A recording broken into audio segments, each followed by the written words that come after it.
it just put more of a passion in my heart and in my soul to help people heal, because we have a society of people that are traumatized. Mhm. The people's behavior out here isn't normal. It is a result of generational trauma.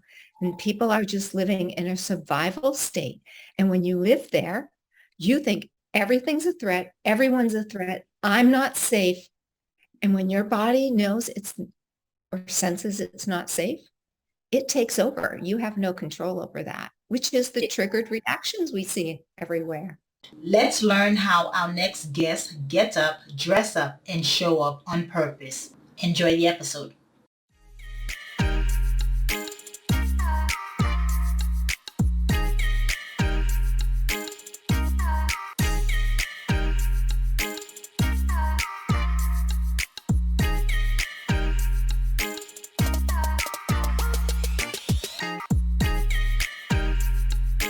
Hello, morning enthusiasts. Welcome to the Best Morning Routine Ever podcast. I am your host, Dr. Lunid, and today I have the honor of introducing a very kind soul to the show, Sharon Laflamme.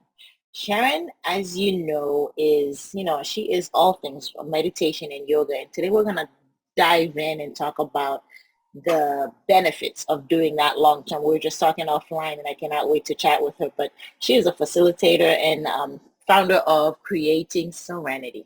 She has taken her life's passion of human behavior, you name it, health, nutrition, yoga, meditation, and kind of bottle all that up into creating an internal space for healing. That is her motive, to heal in the healing process, healing herself from trauma, and also how she has helped her clients heal as well. So with no further ado, let's hear more about her journey. Sharon, welcome to the show. Oh, thank you, Dr. Lunid. It is such an honor and privilege to be here. And hello to all you audience people here listening. Yes, yes.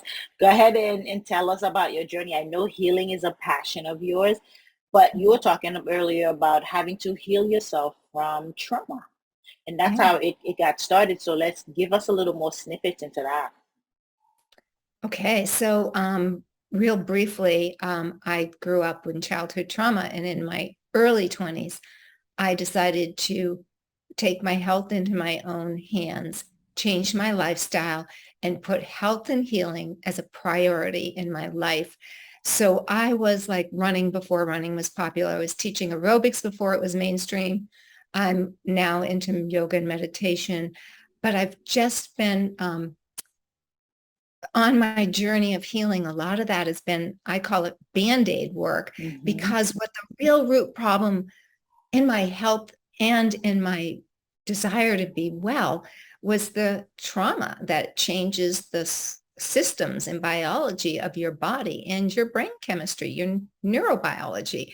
So when I found somatic experiencing, which I'm a certified somatic experiencing practitioner, it changed my life. It transformed the pain of trauma, the symptoms of trauma that result from the nervous system being in a survival state its whole life.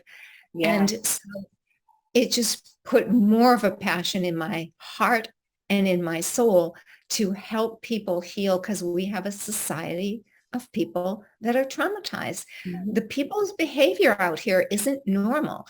It is a result of generational trauma. And people are just living in a survival state. And when you live there, you think everything's a threat, everyone's a threat, I'm not safe. And when your body knows it's or senses it's not safe, it takes over. You have no control over that, which is the triggered reactions we see everywhere.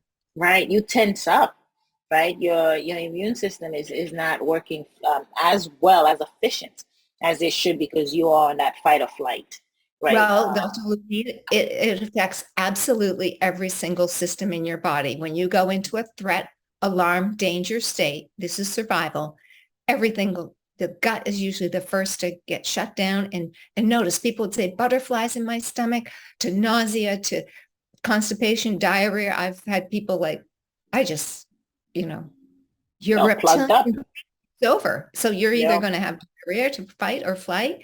Everything responds. Cardiovascularly, musculature, endocrine system, every single system responds to this threat. And Yeah. that over time creates such a mental, emotional, and physical symptoms.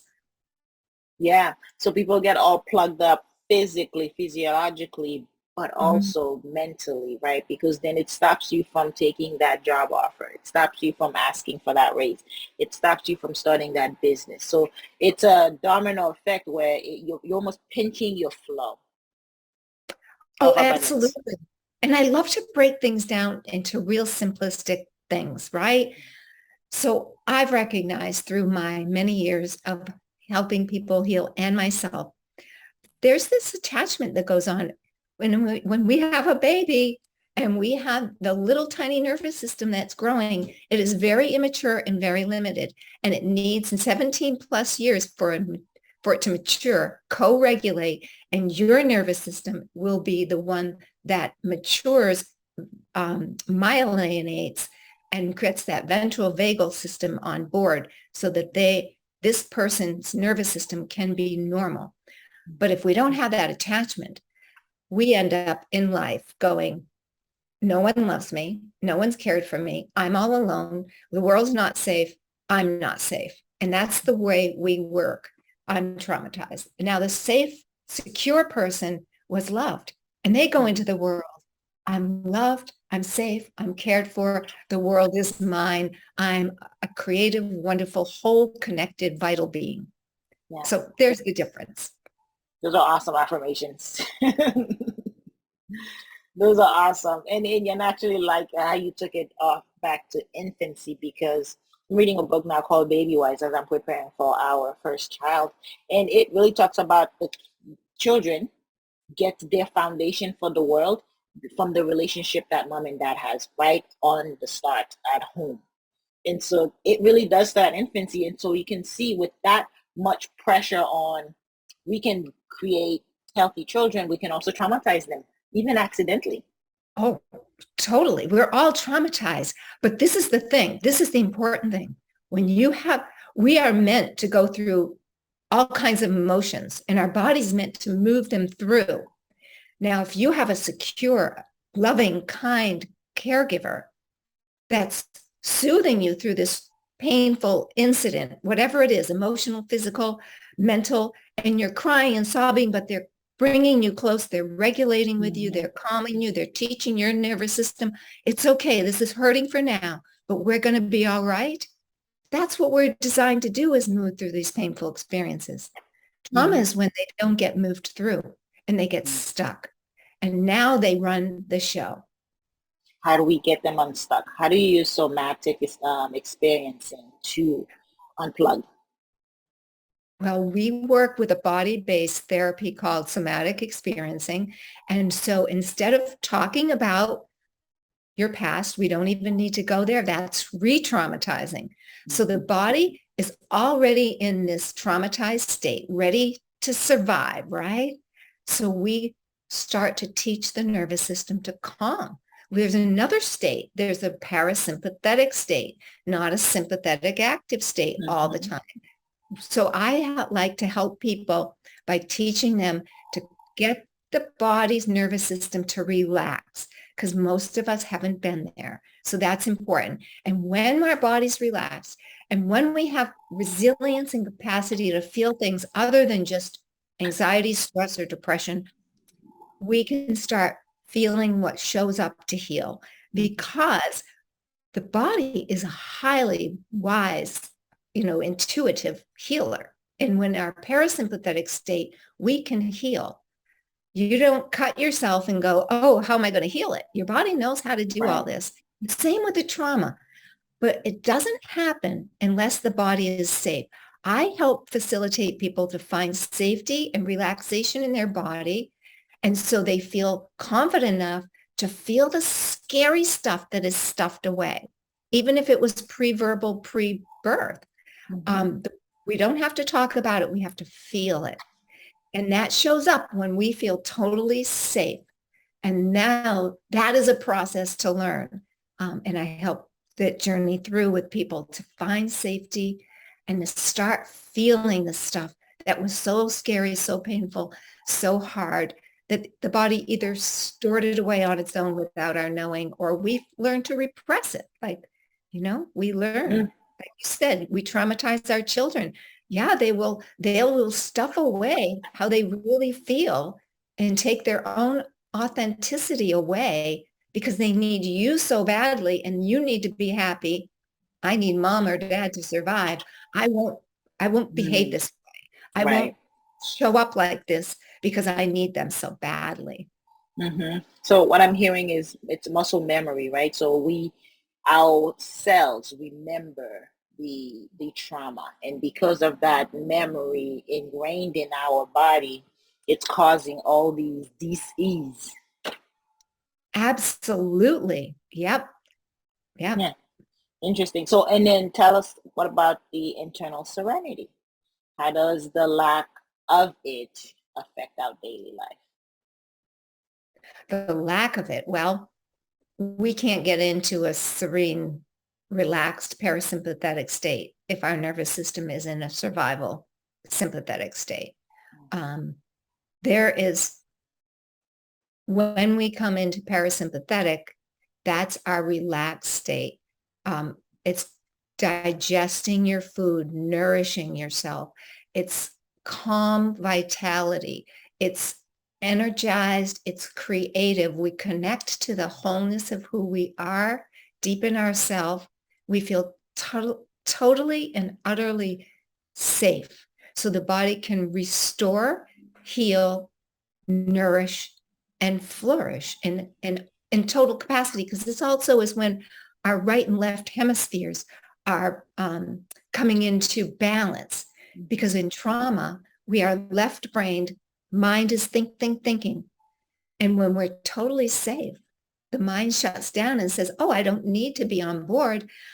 I am safe, secure, happy. And then we get into our full wholeness and connect to the consciousness of that in our higher self, because Mm. we disconnect from our body in trauma, we disconnect from our higher self, we disconnect from the people that love us. Yeah. What are some of the things that you see that people go off to do after this experience, after removing that trauma and experiencing internal serenity? Well, the reviews that I get, and it's just, they're just so transformed inside. They're free, they're Mm. liberated, they're able to be their true authentic self. And as that starts to happen, because as we slowly bring the nervous system's high intense energy down, the brain can come on board, because we lose our ability to think when we're in a Mhm. survival state. The brain comes on board. So we start to have clarity in matters that we didn't before. We were just triggered and reacted. And the body starts to calm. So it starts early if they do their work. So the body now starts to heal. It starts to rest better. The body starts to heal and feels better. And so this process, they just start feeling so transformed. But the biggest thing is they feel liberated and free.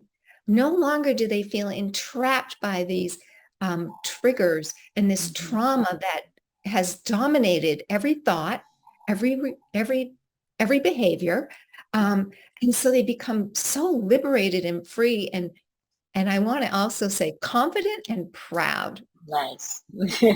That's always a good thing, to be able to step out and show up in life with rigor, with confidence to attack whatever is going to come your way. And I can imagine a lot of it has to do with bad habits too, right? Bad programming. That Well, is, and that's the thing. The nervous system, like everything else, gets habitual and programmed, and the brain does too. The whole neurobiology of us changes if we grow up in this unsafe, unloved, or uncared for. And again, it trauma can be one incident that's really severe and overwhelming, too loud, too much, just too much. But it's also not enough of something for an extended long period of time. So for us in childhood, we didn't have that caregiver. We didn't have that source that we needed. And so the body and biology and the brain is all set up in these habitual patterns. And the good news is when we remove the trauma and we start feeling safe, those patterns get rewired.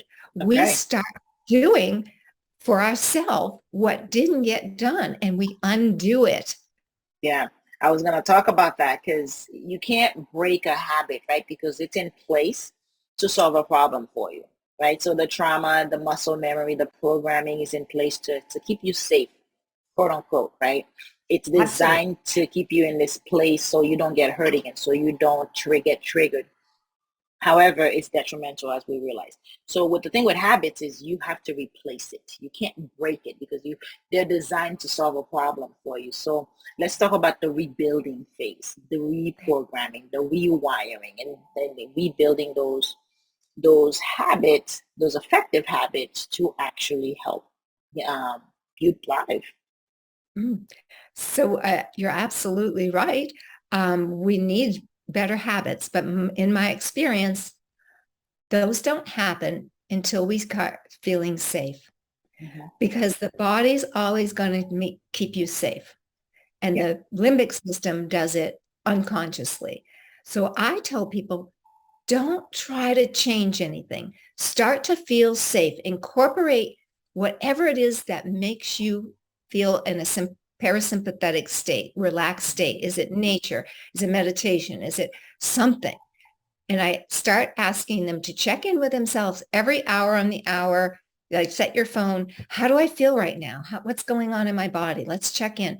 And then see if you can calm yourself, relax yourself, train and teach that. And as that goes on and whatever it is that they use to start being aware of what this body is feeling and doing and start bringing it down into this relaxed parasympathetic state, all the things that we needed to do to feel safe start melting away. You don't have to, you can make conscious thoughts, but then you get mad at yourself when your body reacts and you do it. And I say, don't worry, you did those things to survive Right. and you're just falling into that. That's okay. You survived with that and that's okay. Relish it. You know what? It kept you safe. Now it's time to rebuild. So let's talk about some of the habits I know that are imperative in this rebuilding phase, like affirmation, meditation, and yoga. And of course, your living testimony to all that. So let's talk about your morning routine and how you get up, dress up, and show up. Oh, right. Well, people love my morning routine. So before I even get out of bed, I notice that I'm awake and I say, I am the light of the universe. Mhm. And I let that penetrate into my body because the somatic is body-based work. We have to feel good about ourselves. We have to let ourselves know it. And then I make an intention for the day. And usually it's to, I want to know truth and I want to feel wonderful. Yeah. And then I go out and I often, almost daily, see the sunrise and get the sun rays into my eyes. I'm by a brook. So I'm praying, I'm meditating, I'm walking, I'm doing some yoga, I'm doing some affirmational work, whatever it is that's on my mind and in my heart. I also do cartwheels and handstands every day there. And I also often am oil pulling, which I forget this, but that is crucial. It's a daily thing that I've done for my oral health and my health. And so I'm oil pulling. So I spend the morning connecting to nature and myself. And I notice the brook and I say, I am the flow like the brook. I'm not going to paddle against the flow. I'm going to surrender. I'm going to let go. I'm going to let it be. And that requires me to feel totally safe in my body and in my life. So that, again, was a process for me, but Mhm. it deepens. And so my ability to take care of my temple and myself just becomes that much easier every day when I start it saying, I'm important. I love you and let's have this day. Yeah. And so you're doing yoga, meditation at that point afterwards. I'm curious too, like have gratitude, affirmations, even a workout in the And I morning. didn't In I the did. morning. So some of the things that you do in the morning for in addition to kind of prepare your temple, working out, meditation, and some of the yoga practices. Yeah, I do all that right at the Yeah, brook, yeah, right on dirt road. I'm grounding as well. yeah. So It's powerful. It's powerful yeah, to be able to do that and you kind of take care of the temple. yeah. And I'm doing walking meditations as well in nature and grounding with my hands on the ground and often my feet if I can. Hmm. Super nice. Okay, yeah. Thank you for sharing that. This is quite insightful. Being grounded and acknowledging yourself in the morning and loving thyself um, is crucial to get you going. That has been my motto for decades. Love thyself on all my social media. It's been, and I'm also a board member on the Love Makers Foundation. And our mission is to bring not only love ourselves, but love others, because this is the power, the frequency, the energy, the vibration that keeps us healthy and Mhm. keeps us in the right tone that keeps us the healthiest. I agree. Look, Sharon, tell us, how can we connect with you? How can we find you? Well, probably if you go on my website, creatingserenitynow.com is the best way because there's all my social media, my YouTube channel, which if if you want to know how to start taking care of yourself and do some, I have affirmations, breathing, short meditations, all kinds of information about trauma. Um, there's such short little things that you can take care of yourself. You can learn to love yourself. You can learn to calm yourself there. And all that is on my websites and my email. Mm, amazing. Sharon, it's been such a pleasure having you sharing with us about internal serenity and how to actually stay grounded. It's been an amazing, amazing experience. Thank you for coming on the show today. Well, it's truly an honor. Thank you so much for having me. Excellent. Hope you enjoyed today's episode. Please comment and tell us what was your favorite part, your favorite habit that you are going to try out for yourself today. Comment below. If you haven't already, be sure to subscribe.